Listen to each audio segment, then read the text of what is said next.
May you live every day of your life.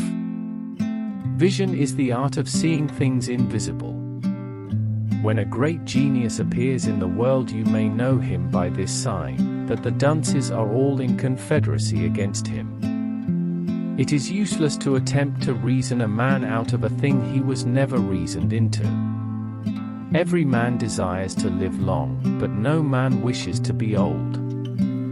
We have just enough religion to make us hate, but not enough to make us love one another. Books, the children of the brain. Laws are like cobwebs, which may catch small flies, but let wasps and hornets break through. I never wonder to see men wicked, but I often wonder to see them not ashamed. He was a bold man that first ate an oyster. I cannot but conclude that the bulk of your natives, to be the most pernicious race of little odious vermin that nature ever suffered to crawl upon the surface of the earth.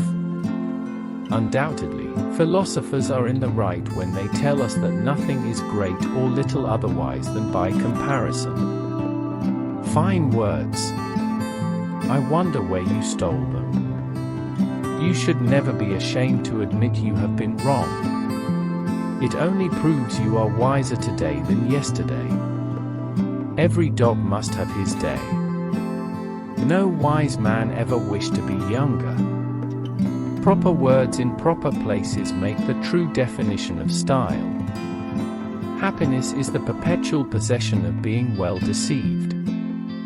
For in reason, all government without the consent of the governed is the very definition of slavery. There are few, very few, that will own themselves in a mistake.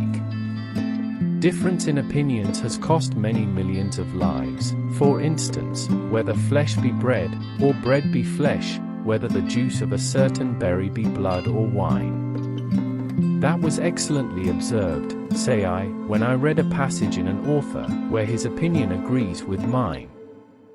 When we differ, there I pronounce him to be mistaken.